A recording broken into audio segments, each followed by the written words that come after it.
great fighters. Consider great fighters. You want to be the best, fight the best.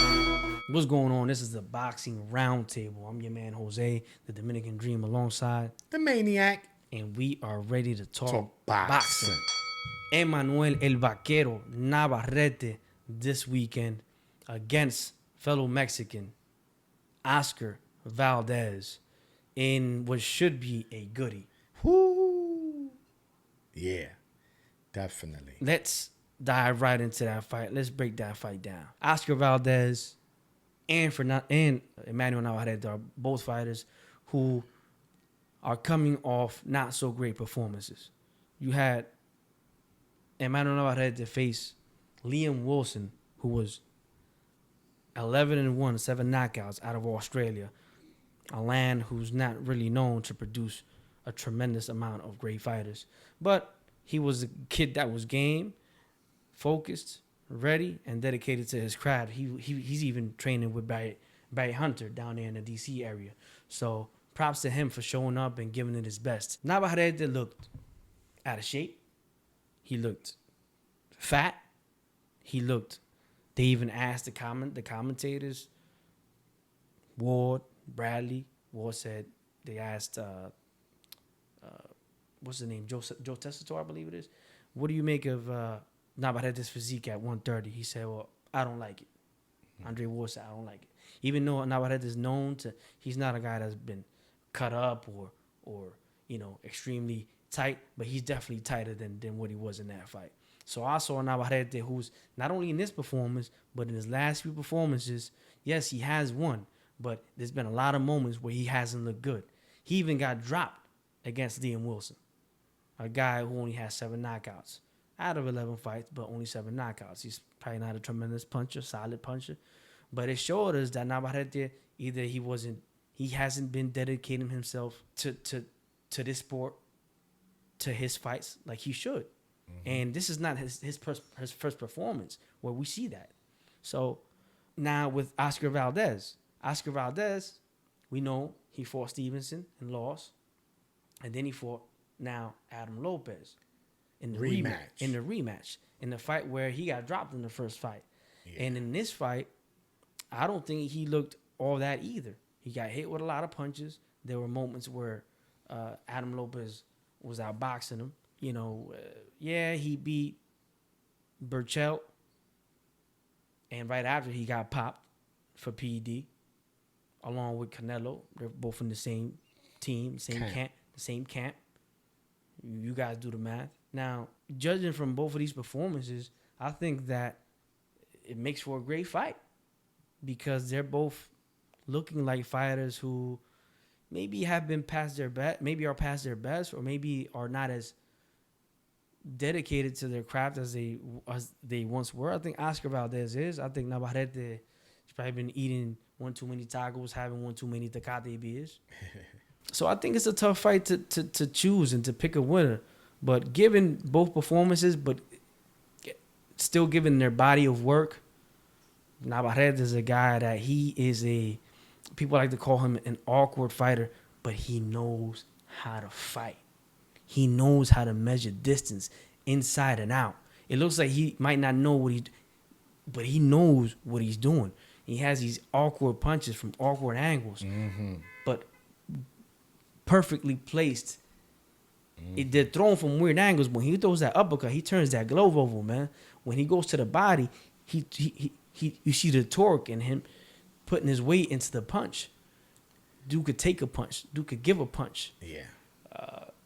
He has stamina. Even if he didn't train, be it Mexican, these guys have, a lot of them are from higher altitude. So they naturally have more lung capacity than we do.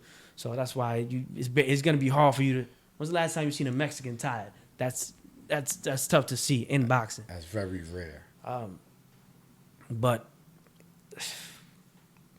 I think it's a fight that both can win, and that one's real hard to pick, given on again their last performances. But I think that both will come better, given that they know the level of their opponent. They know each other's level. Correct. And they know that it's funny because when you have a Mexican and a Puerto Rican, people say that that's fireworks because of the rivalry. But when you get two Mexicans in the ring, it's the same thing. It might be even more of a brawl. Yeah. Than with a Puerto Rican fighter, because Puerto Ricans usually have a little more finesse. They like to stick and move, right? Yeah. They're boxer punchers. A lot of Mexicans are usually come forward fighters. Yeah. So you got two guys here that like to bang. I think Oscar Valdez uses more movement than Navarrete. Yeah. Navarrete can move because he is a long, tall guy for those divisions. And I think that he was benefiting from being a weight bully in the much lower divisions, like when he fought that little guy like Dog Bay, who seemed to be just even too small for that division. Everybody that he fought was bigger than him, and he was a solid fighter, tough fighter. But he fought a lot guys that were a lot bigger, and he couldn't do nothing with them. Navarrete, I think, was definitely was benefiting from being such a big guy at those lower weights. That being said, him getting knocked down by Wilson, but then coming back and just showing that he's a level above these kind of guys. I like his style. I prefer his style. Man, I'm gonna go with Navarrete based on his record and his resume. I think that Valdez I'm not big on Valdez. Good fighter, solid fighter, but not exceptional. I think that Navarrete shows us something that is rare and unique in that he has it, man. He knows how to rise to the occasion and win fights. Yeah. So, I mean, look, first of all, like you mentioned, whenever you get two Mexicans, guys, we're August, that's going to be August 12th? Correct. So it'll be 4th of July come Saturday. Because it's going to be nothing but fireworks, right? Yes. They last two performances. Or Mexican Independence Day early. Either one. Both, they last performances, yes, was subpar. More so Navarrete due to him being dropped. But even with that being said, him not even being at his best, Liam Wilson being at his best, still lost and got stopped. That's just how dangerous this guy is. Now, this is arguably the biggest fight of both fighters' career, right? Because the win of this fight, without a doubt, is headed to a nice payday and an even bigger fight. And there's a lot on the line. And there is definitely a lot. And it's pride. It's two Mexicans. It could be that fight they might become a gatekeeper after. Yeah. You know what I'm saying? Yeah. So when you look at both styles, when you look at both fighters, yes, Navarrete, very awkward. He just throw punches weird. But like you said, he knows what he's doing. First of all, he's the only fighter I see in boxing that has a lead uppercut. Like, who throws a lead uppercut and lands it beautifully? Navarrete. He's tall. He's lanky. The one thing, the X factor for me, is his volume. This guy could throw hundreds of punches around, 100 punches around.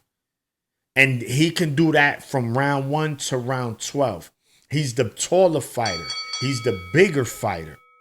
To me, he's the better fighter. Yeah, I think agree. Valdez is the more skilled, the more technically sound fighter. Yeah. Right? The more technically sound. And he's going to have to be on his feet and for this one, because I know Navarrete is going to be on the attack mode, especially based on his last performance. I think he wants to make a statement. Now, Valdez is very good, guys. We know his only loss has been to Shakur. And we know who Shakur is, obviously. So there's nothing to be ashamed of. But for Valdez to win this fight, his legs is going to be the key. His boxing ability to get in and out. Whenever Navarrete get close, he's going to have to clinch him, push him back, make him reset, and fight in the middle of the ring. Because if he's just going to stand there and try to trade with Navarrete all night, that's going to be a very, very bad idea. Because I don't see no one out fighting Navarrete right now. I really don't. Me neither. And I don't think Valdez is the fighter for that. He is tough. He will do it. He's built like that. You know, he has that Mexican blood, man. We know how they fight. But Navarrete is not the one because he's also Mexican. And he's just not the one you want to do that with. You're going to have to box and move. And at times, maybe trade with him a little. You know, say, you know, feel him out. Feel his temperature. Say, let me see if he can hold one of these. Bing, bing, bang. And if Navarrete don't respect your power, I don't care who you are. You're done. He has to keep it short range, too, because if he stays in that mid to long range, he going to get cooked. Yeah. He going to get cooked by the taller fighter with the much longer reach. I think he has to keep it on the inside and, you know, go to the body on Navarrete. Go to that flaccid body. Yeah. I'll say this. For me, I'm going to have to, first of all, Navarrete is just one of my favorite fighters, period. That doesn't mean I'm picking him to win, but that's not the reason. I told you why. I just think that Valdez don't possess everything you need to beat a fighter like Navarrete. And I think he's going to overwhelm Valdez. Valdez is going to show heart. I mean, not saying he can't win this fight. He can win this fight. Yeah. I'm not saying Valdez has zero chance. He can win this fight. He has the ability. But for me, Navarrete is just a level above of Valdez.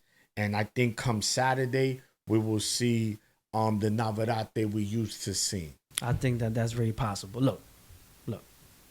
This is my take, Sean. If both guys come their best, if both guys come prepared, I got Navarrete. How? It could be a close decision. It could be a wide decision. It could be a stoppage. You know, Navarrete is just he's a killer. Yeah, he's a killer. So Valdez has to be willing to lay it all out on the line. Walk through fire. You're gonna have to walk through fire to beat Navarrete. You know, and have a solid game plan because, you know, I don't think he's gonna be able to knock Navarrete out unless he comes in on that special juice like he did against Burchell. Yeah, I don't think so. I think they on him with that. So, other than that, man, I'm gonna go with Navarrete as well. Yes. And what should be a good fight. Yeah, I think I expect a fight of the year candidate type fight. I don't expect nothing less than fireworks. These are two Mexican fighters who like to fight, who like to put on a show. That's who they are. That's their identity. So I definitely will be shocked and surprised if this fight is a dud, which I know it's not going to be. That would be very difficult. Yeah, so I got Navarrete. To me, late stoppage, man. I think he's going to stop Valdez 11th, 12th round. That's my take on that. That's a very good prediction. I have him to win. I have him winning the fight, whether it be stoppage or decision. Moving on, we have Anthony Joshua versus Dillian White, canceled. The rematch. White got popped for not PD, but a banned substance. Now, the replacement is Robert Helenius. Anthony Joshua is someone I like as a person. I think he's a gentleman. I think he's a great guy. I think he's a absolute class act like most of these British fighters are. As far as in the ring, he's a fighter that always had tremendous potential. Yes. Did he ever live up to it, or will he? We don't know. Has he lived up to it? No. Will he live up to it? We don't know. He's only getting older. Yeah. I don't think so. He already has one fight with Derek James. I didn't see an improvement. I thought his two best performances was the Andy Ruiz rematch and the Usyk rematch. Well, I would say the Klitschko stoppage. That has to be up there. Okay, but again, that was also Klitschko at the end of his career. But he still looked good in that fight. I didn't, I don't. to me, his best two performances was the Usyk and the Ruiz rematch. In the Usyk rematch, man, that was a real good, tough fight. He came forward, man, and I think he had that extra fire lit up under him with Robert Garcia, who's not only a great trainer, but he's a motivator. Sometimes you not only need to be a great trainer, but you got to be a motivator, a guy that talks to your guy in the corner while he's fighting, telling him, instructing him, feeding him, pumping fire into him. And I think Robert did a great job of that. And that was a very, very formidable performance by Anthony Joshua against Usyk, he's just a really good fighter at that weight, and he's elusive. And the fact that he has come up from cruiser, skilled, very skilled. The fact that he has come up is actually seems to be working to his benefit, because he shows more movement on his legs as opposed to these much bigger guys, but he still has the strength and the ability to take a punch. Because I'll tell you what, one thing about Anthony Joshua, that dude could punch, man. He not only looks strong, he is strong. Yeah. And he hit Usyk with some shit in that fight. Usyk took it, was hurt, but was able to recover. Anthony Joshua's a guy who doesn't have great wind. In that fight, he showed a little bit of slowing down at those times where he had Usyk hurt. Now he's fighting Robert Helenius, a guy who 2 fights ago got knocked out by Deontay Wilder in his comeback fight after his losses to Tyson Fury. Robert Helenius is a solid heavyweight fighter, but you're talking about a couple days notice. Mm-hmm. The guy's getting paid. He took the fight. He said, yeah, I don't care much for the fight. I think that Anthony Joshua really has to just capitalize on these last few fights that I think he has left in his career. And after this, depending on how he looks, if he looks bad against Helenius, then he got to really consider hanging him up. Oh my goodness! But if he passes with flying colors, as he should, then he got to get right back to the heat, man, and fight one of these top fighters again. Why not Joshua Wilder if he wins this fight? I mean, that's a huge fight. That's a huge fight. And I think that fight should take place in the UK. I think Wilder would have no problem going over there for the right amount of money. No, he's going to get the bag. And we all know Wilder don't care about no judges because he's not coming to get a decision. Correct. That's correct. So I think that's the fight that should happen next. Let's see what happens. Yeah, so, I mean, you got, again, like you said, Robert Helenius, middle of the pack heavyweight, tough fighter. I don't really expect him to really do much come Saturday. Anthony Joshua is trained by Derrick James, who's been taking a lot of heat for that Spence fight because they were saying that he should have stopped the fight earlier. Whatever the case is, it is what it is. And before Spence, we had Martin. It's funny, Sean. I'm gonna put it. I'm just saying. Hold on. It's funny how the best trainer in boxing, trainer of the year. Oh, he's the best. Oh, he got it. All of a sudden, everybody's shitting on him. No. Because correct. Because one of his fighters lost. Yeah. So like, come on, man. And no, it is. Look, Frank Martin before Spence didn't look good against Hartunian. Yeah, arguably lost the fight. Arguably, but he won. The Spence fight, again, we know what happened. Now Joshua. I would say this about boxing, and it is what it is. It's a love-hate. Every trainer goes through this. At one point, Robert Garcia was the best trainer in America.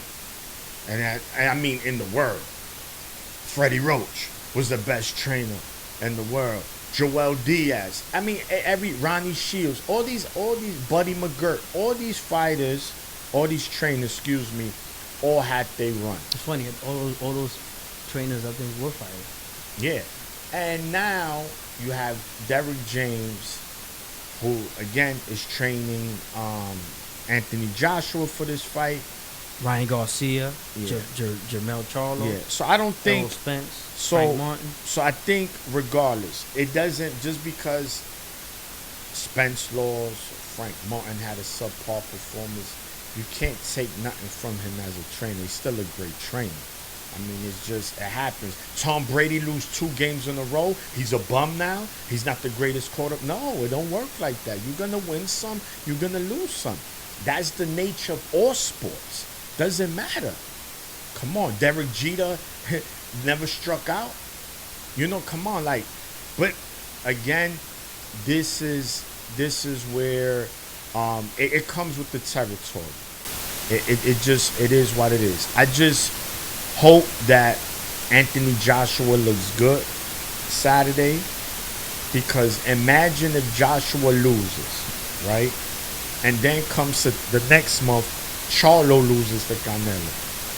Man, it's gonna look bad on Derrick James. It really is. I mean, I wouldn't say no. I'm not saying that it takes from him. I'm just saying this is how it works, right? When any team in sports, when they winning, who gets all the credit? The coach. There you go. When they lose, who gets all the things? Coach. So there you go. So it's the same thing with boxing. Doesn't make you a bad coach or a bad trainer. Like, I'm not all that people, all that junk they talking about Derrick James. I let them talk. Yeah, whatever. It is. He's still a great trainer. That's the bottom line. We know that. So if people want to talk about him, oh, he should have stopped the fight. He's not a good trainer. All right, that's your opinion. That's not a fact. There's a difference between opinion and a fact. The fact is he's a great trainer. Your opinion is that he's not, because he lost. He didn't lose to a bottom tier welterweight. He was a great fighter. But anyway, not to drag on that. Joshua needs to win, and he needs to look good Saturday, because there's a major paydays waiting for him. Whether it be Deontay Wilder, which, oh my goodness, I would love to see, or be a Tyson Fury, which I would love to see. Those are fights that need to happen. So far this year in boxing, man, we've been getting the fights we want. About Tyson Fury. So let's hope. What the fuck is that nigga doing? Well, he's fighting. You know he's fighting Francis and Ghana. Before you get with that, I got Joshua 8th to 9th round knockout or TKO. But go ahead. Well, you have to pick Joshua to win that fight because you got Robert Helenius coming in a couple of days. Yeah, that's tough. It's just. So we're gonna go with Joshua. I think it'll probably be. It might even be a decision based on who got